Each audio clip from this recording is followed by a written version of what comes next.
Part number 2 of the podcast. You like that? You like that high-pitched fucking scream? Okay, MVP discussion.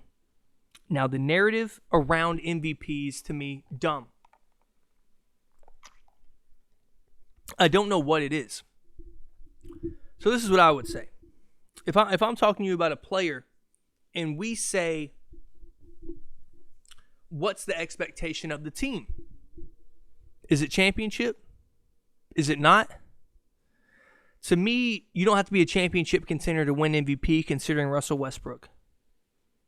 That was the definition of most valuable to me. But also, when you have all these high-performing athletes who, when you watch them with the eye test, not just stats, man. I'm a stats dude.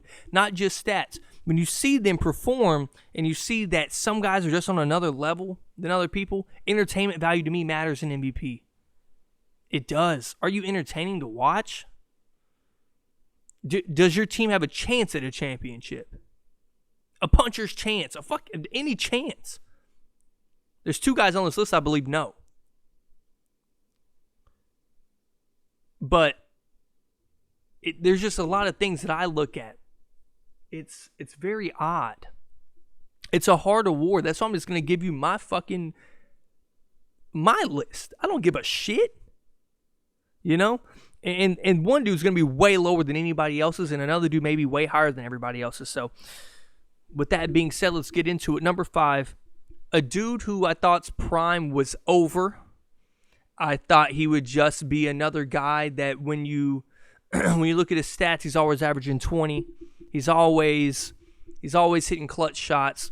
He's a veteran leader on his way out in like 4 or 5 years. But this guy has revamped his career, has thought his prime was over, is at the best point in his career where he is playing the best basketball of his career, arguably, on a team that has the 2 seed in the East. Is DeMar DeRozan. He's going into the All-Star break 8 straight games with 30-plus points. 7 of those he shoots 50% or higher, going crazy. Now, do they have a chance at a championship? I'm going to answer these questions every time I fucking talk about a guy. Do they have a chance at a championship? To me, no. They don't. They don't have a chance. Maybe a puncher's chance. Maybe a fighting chance, whatever you want to call it, a small percentage of 3%, 4%, but I don't think they have a chance at winning a title. But what he's done individually and how he's risen that up with that addition and Lonzo, even though Lonzo's missing games, he's basically with Zach LaVine out for some games. He's elevated them to the 2 seed damn near by himself. 28-5-5 from a DeMar DeRozan that the Lakers could have had. That is going to be the biggest regret other than the Buddy Hield trade. I'd say that's bigger than the Buddy Hield trade, looking at how he's playing now. Like, wow. He wanted to go there. He said he'd take a pay cut. Now, do I believe that? I don't know, because he got a pretty fat fucking deal from the damn Bulls. But it's better than the Westbrook contract, right? Way better than the Westbrook contract. Could have easily got DeMar DeRozan.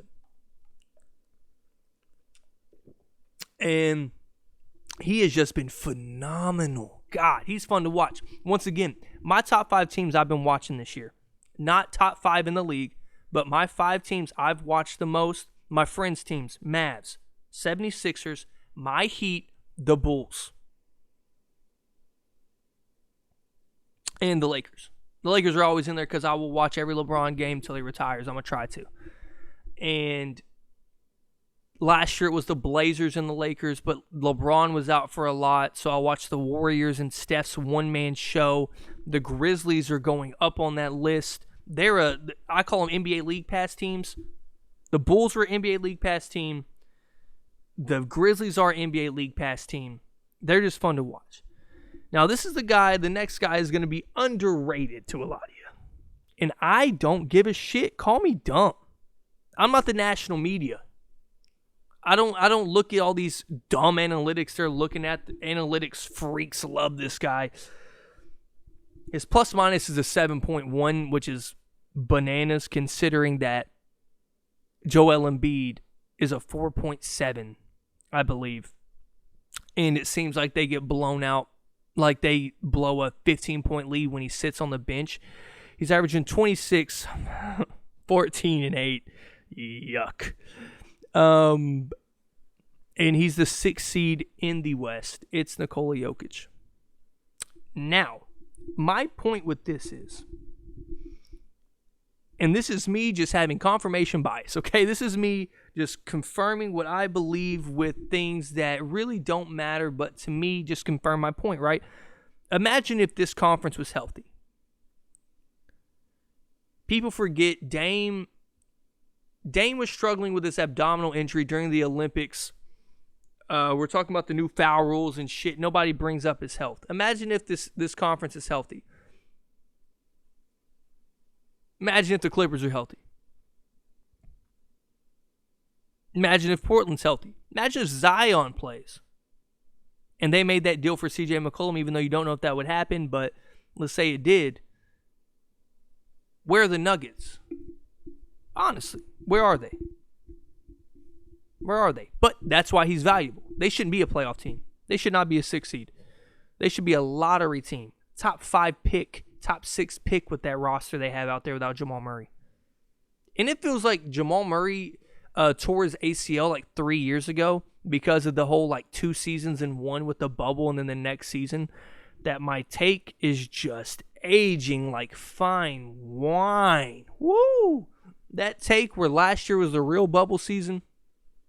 All the injuries that took place, all the teams that were unsuccessful come back with the bubble year, and they become successful because other teams are worn out, deprived on energy, things of that nature.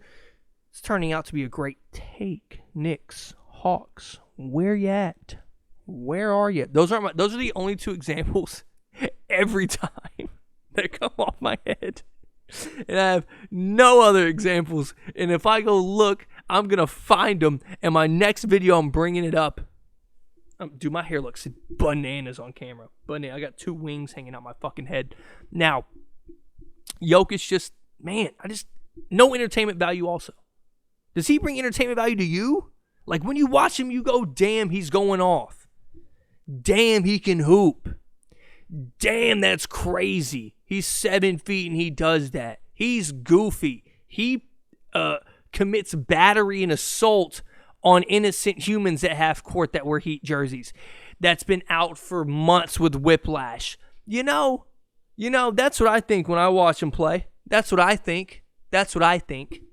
You piece of shit. I'm not scared of your brothers. I'll knock both of them out with each hand. I'll Superman punch the fuck out them boys. What's up? Clean ass jersey. God, get it out. Makes my gut look big. I lost 12 pounds. With strep and COVID. You can do it too. That's my weight loss program, you motherfucker. Number 3. What if I told you a point guard was only 5 ticks in percentage points, 5 to 7 ticks in percentage points to Rudy Gobert, LeBron James, AD, and Giannis in the paint? What if I told you he averaged 28, 6, and 7? What if I told you he did that while shooting 50% from the floor? What if I told you he did that and he had the fucking 3rd seed in the West? Well, that's John Morant.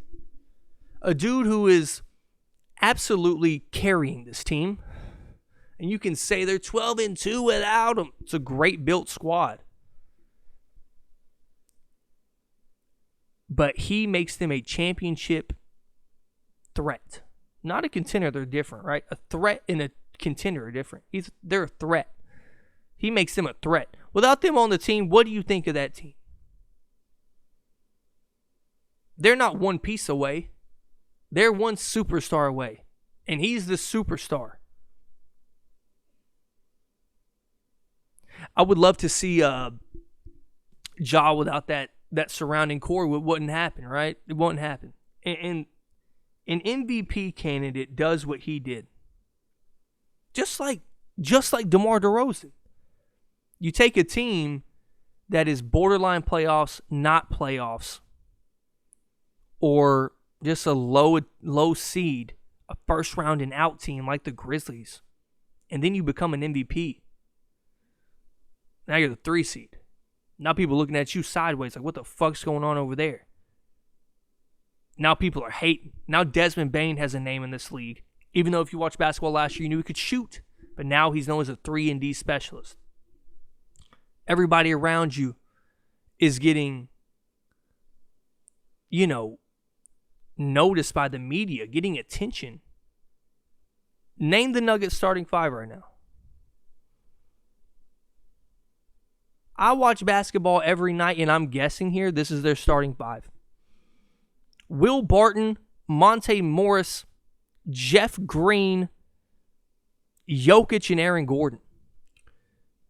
Did not look it up. That may be their starting 5. I don't know. With their injuries, I would imagine that's their starting 5. But were you able to name that starting 5? Now, name some people on the Grizzlies, even if you're a casual fan. You can probably name Jaren Jackson. Steven Adams, maybe not. Desmond Bane, DeAnthony Melton. Dylan Brooks. Some guys on there, right? Because of Ja. And they get noticed. And they're getting nationally televised games. I don't want to watch the Nuggets on ESPN. Keep them the fuck off my screen, man. This is my point in entertainment value. Ja is the most entertaining man, arguably, in sports right now. No? I think he is a highlight every night. It makes no sense. Highlight a night is what I'm going to call him. Half man, half highlight. It's every night I see him do some... The fucking shot he made on the 76ers, I think it was to go into OT on Drummond. How the fuck does he do that? He does that every night on basically every finish. And then he'll have a fucking 360 tomahawk between the legs, around the back, over the head dunk. His entertainment is undeniable. His value, undeniable. His skill, undeniable. Second guy. This is more of a projection of the season, which is not smart on my part to predict an award. Or not predict, to give my award. This is projection of the season. What is he going to do the rest of the season? And I think this guy, like the rest of these guys, are going to stay consistent or go a notch down. This guy is going to go up. This guy's going to... Why did my voice just go out? Is it up? This guy's going to go up to me. Dude, my hair. I hate it. I hate it. When it's washed like this, it doesn't look too good. Maybe put some gel in or something. Anyways, this guy's going to go up for me. He just seems to be cruising. 33 minutes a game. For this guy is not Elijah. He could be at 38 easily. 29, 11, and 6, 55% shooting. Milwaukee Bucks, 5th seed. Giannis Antetokounmpo. Talking about, to me, the best player in the world. Right now, he's the best player in the world. And best two-way player, however you want to say it, I don't care. He is better than Kawhi Leonard, and he's just as good at defense as Kawhi Leonard. Now, they do it in separate ways. I'm not saying he's clamping everybody on the perimeter, but if you get past him, he's blocking your shit, making it tough. You know what I mean?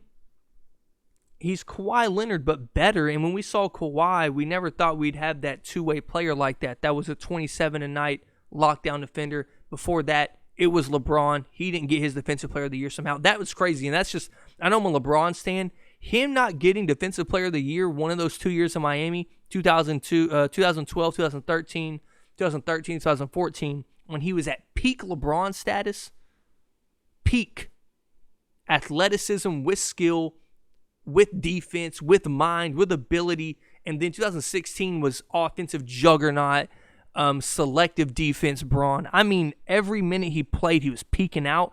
That LeBron should have won the Defensive Player of the Year. But reigning Defensive Player of the Year, reigning MVP, Finals MVP, Finals. This is a guy that's tacking on his resume. He's going to go down as one of the greatest players who has ever touched a basketball, and I've said that for a long time. I said if he gets a championship, he's auto top 15 to me.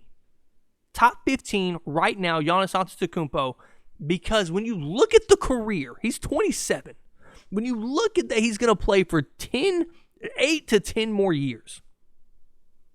He could literally play as a center. 8 to 10 more years of this. Fucking 30, 11, and 6, and his jump shooting's improving, and his free throws are improving, and he's going to become a better playmaker, and he's going to get more of a bag with his dribbles and his post moves, and get the fuck out of here, man. He's crazy. And he's entertaining. Giannis is entertaining. That team is entertaining. You know? Like, it's a difference. It's like Jokic could do.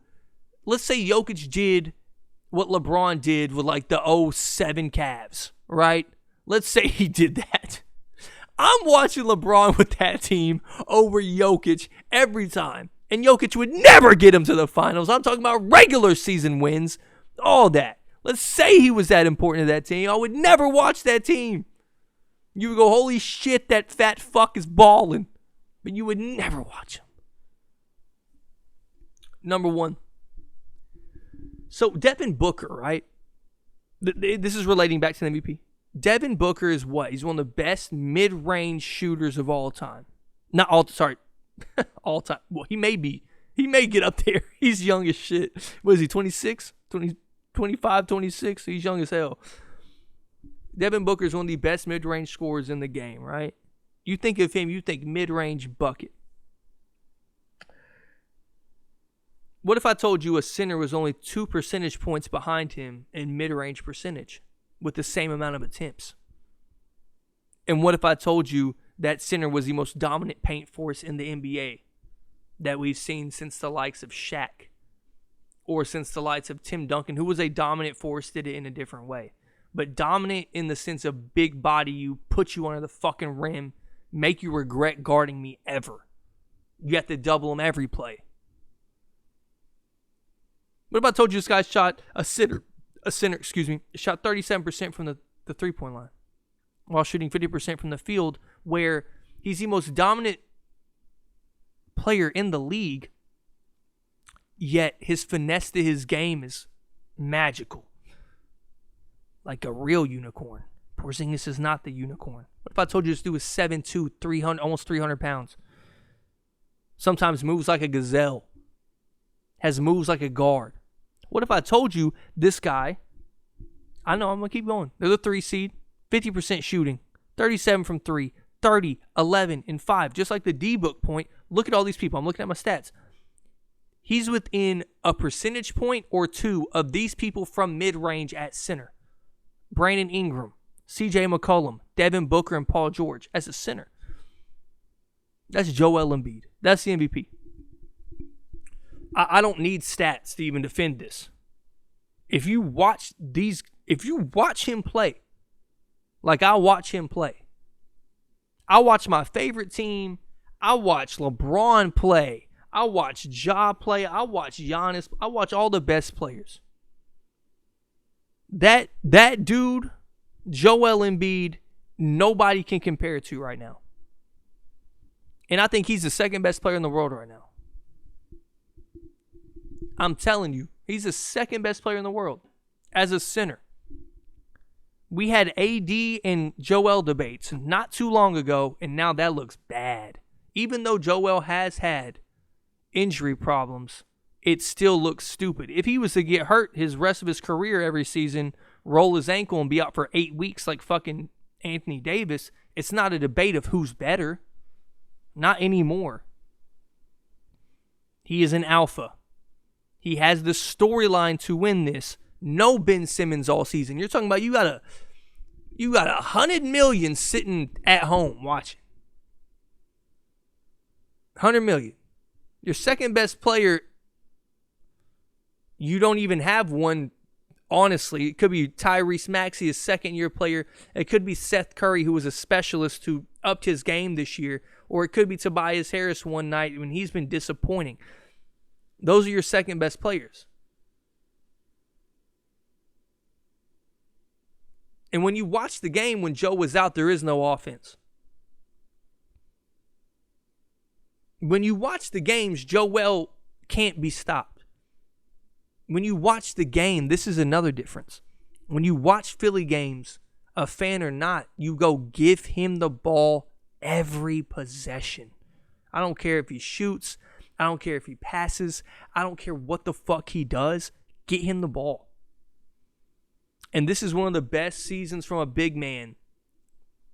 Physically, as in physically imposing, that we've seen in the modern era. I know that sounds crazy. This is the most physically imposing body. Pause. Him and Giannis are the most physically imposing. And he's got girth, pause, and size on Giannis. Pause. And he's a freak. He's a freak. And I stand Joe pretty hard. But I wouldn't stand him if he didn't deserve it. I don't ever stand people that don't deserve it other than fucking D'Angelo Russell. I'll say it, I'm a huge D'Angelo Russell fan randomly. It's because I had to stick by the take I had when he came out of Ohio State. Oh. But yeah, that's my MVP list. That's my award list. Thank you for listening to the podcast. And the pod GOAT is out. Joel Embiid is the real MVP. Dude! Did you enjoy that video? Huh? Did you? I got a lot more of them. How about you click on my channel over there? Click on the little circle, the little emblem. Go on the channel. Go watch some more videos of mine. Like, subscribe, comment, all that, man. And once again, thank you all for your support for this podcast and this channel. Y'all have a great goddamn day.